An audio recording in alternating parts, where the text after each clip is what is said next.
Hi, everyone, and welcome to the latest Tiny Brains podcast. I'm Kevin Joyce, CEO at Tiny Brains, and with me, as always, is Peter Graham, the Brigadier of Brains. Good afternoon, all. So, what we do on this podcast every week is we take a look at the biggest stories in XR from the previous week. But before we do that, we're into August now, a week in. That means we have Gamescom coming just down the line. Both Pete and myself will be attending, so if you're there and you're doing something in VR, make sure you reach out. Let's meet, let's grab a coffee or maybe even a steak. Whatever it is that you're into, let us know. Tell us about your VR stuff. Love to see you there. Well, we're in Germany, so it's going to be schnitzel. I like a bit of schnitzel. Yeah, yeah, me too. Anyway, this week's news. We're going to dive straight in with a couple of stories from Meta. Yes. Well, last week we talked about Meta sort of discussing in research papers and that they were going to go to SIGGRAPH with these ultra-wide FOV prototypes. Well, they've released further details not only on these prototypes, but also there's going to be a third headset, and this is what they call a hyper-realistic VR headset, and it's codenamed weirdly tiramisu, which makes me rather hungry. If you like tiramisu. But this new headset, like I say, is hyper realistic, or to be more accurate, it has a very high resolution, and it's approximately they say it's 90 ppd or pixels per degree, if I've said that read correctly, with a 1400 nit and high contrast. So, do you know what this means, Kev? Yes, I have experienced a lot of VR in my time and used a lot of different headsets, and I know this is going to be quite something. Yeah, yeah. So they're going to prototype. They're going to showcase the prototype, like I say, at SIGGRAPH this month. But what does like 90 ppd actually mean in sort of real world terms? Can you how would you visualize it?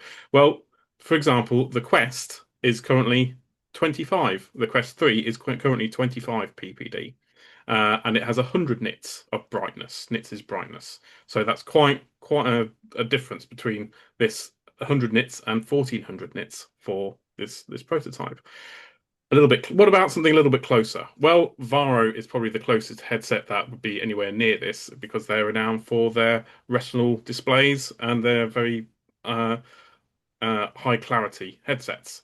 And they're enterprise, and they are approximately their recent one is the Varo X4, which is 51 ppd, so about 40 less than the prototype, but the Varo is $6,000.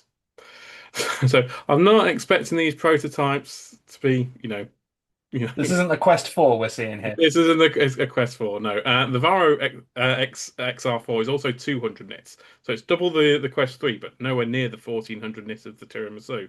So again, yes, this is far down the line prototyping, but it's interesting to see Meta showcasing this.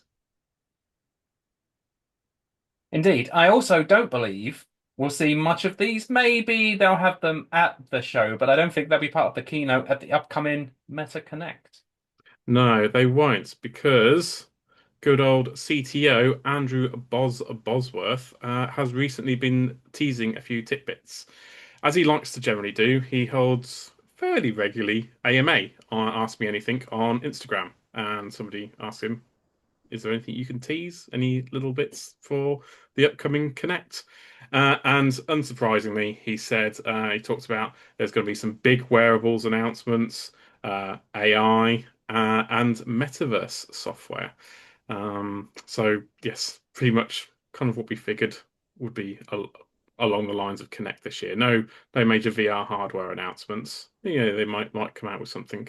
It might be a surprise, but we're expecting Meta Celeste, which is the glasses with an external puck, and maybe the wrist controllers. So that'd be the big wearables.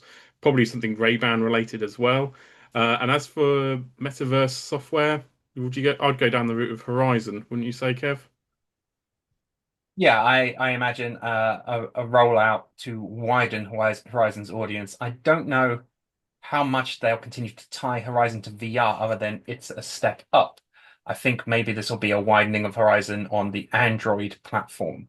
Hmm. As in, if you already have an Android device, you can get into Horizon now. But oh, look, it is better in VR. I Well, think that's the route they're going to take. yeah, to be fair, this past week they also did mention about being able to access Horizon through the Instagram and Facebook apps. So if you click a link on either of those apps, rather than it trying to open in the other Meta app, it would literally open straight in Instagram or in Facebook.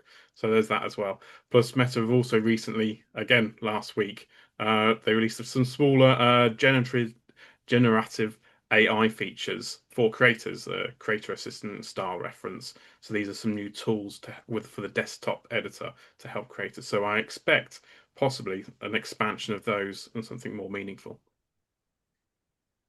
Yes, I expect Horizon to get a big push, Horizon Worlds, sorry, to get a big push this year at Connect. It is a platform that is seeing fairly rapid adoption.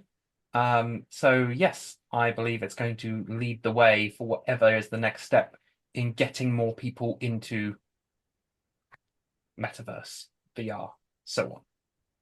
Not that we like to, many people like to say metaverse anymore now, really, do they? Yeah, well, I mean, Meta did muddy the waters a bit a few years back. It became kind of a almost a swear word in the VR industry. But now, I mean, we are all aligned on what a metaverse should be. What it will be is a different matter. But it's undeniable that in terms of VR, not in terms of metaverse platforms as a whole, obviously Fortnite is leading the way there, and maybe Roblox, but in terms of VR metaverse platforms, Horizon Worlds, love it or hate it, is probably the best one around right now. Yeah, yeah, I'd say so too. Yeah, there were a few other sort of smaller VR sort of metaverses, but you don't really hear much about those anymore now, really. So. Yeah, many of them have fallen by the wayside, not as popular as they once were because of the behemoths that are entering the space. Um, anyway, moving on. So we've got a couple of gaming stories this week. We only have normally wrap up this podcast with one gaming piece of news, but this week we've got two for you. Yeah, And the first one requires that we sit very still. exactly. This was an inclusion because it's quite an interesting one because generally VR you think of it as very physical. We like using motion controllers. We like getting involved in these virtual worlds. Whereas Don't Move is entirely the opposite, arriving on the 14th of August on Steam. So it's a PC VR only. Is Don't Move is essentially puts you in the role of a sort of testing dummy inside a facility where you have to sit still as long as possible. What happens? Well, you can imagine there's going to be a few scares. I've seen some screenshots with spiders, which you're going to love, Kev. Uh, there's underwater moments with sharks. There's robot aliens, and basically things to make you jump, move, and jitter as much as possible. And you've got to stay as still as possible. It's a bit of a weird one, but I'm really keen to see this because it's a solo project by a chap called Tim Wildgoose. He goes by the studio Specula Ocular, but Wild Goose is actually part of. He's the head of manufacturing at Lucasfilm, so he's worked on Star Wars projects, but this is his own little side thing that he's doing.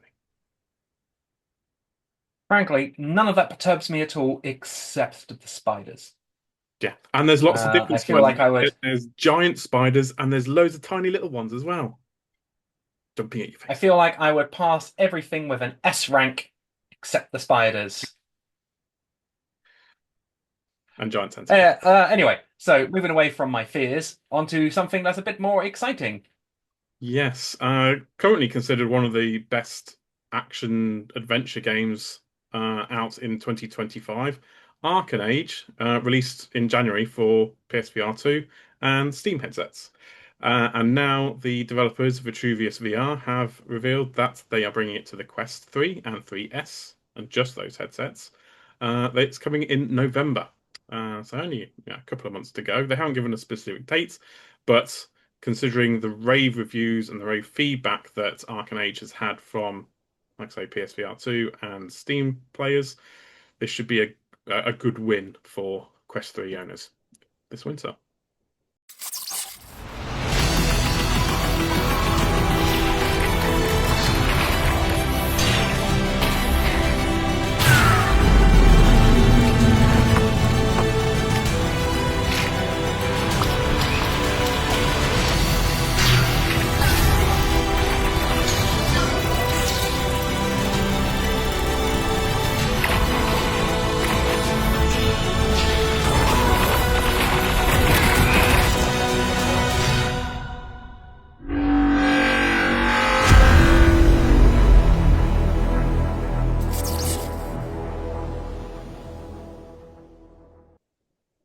Yes, so all reports so far suggest that the PC, the Meta Quest 3 and 3S ports are actually pretty high quality, despite the fact that the team is rather small by all accounts. Mm, yeah, but wish them best of luck for that launch because obviously, the Steam and PSVR 2, they are bigger powerhouses than the standalone Quest 3. So we're hoping that Vitruvius has said that there's going to be 100% content parity, but we'll wait and see if it's nice and smooth sailing on the Quest If 3. they can achieve that. Yeah, Yeah. exactly, because it's a gorgeous looking game. Well, we wish you all the best with that, Vitruvius, and thank you everybody for watching. Once again, we will be at Gamescom, well, like a week and a bit from now. Yeah. So please reach out, let's have a chat, let's meet for a coffee or a schnitzel, and we'll see you all there.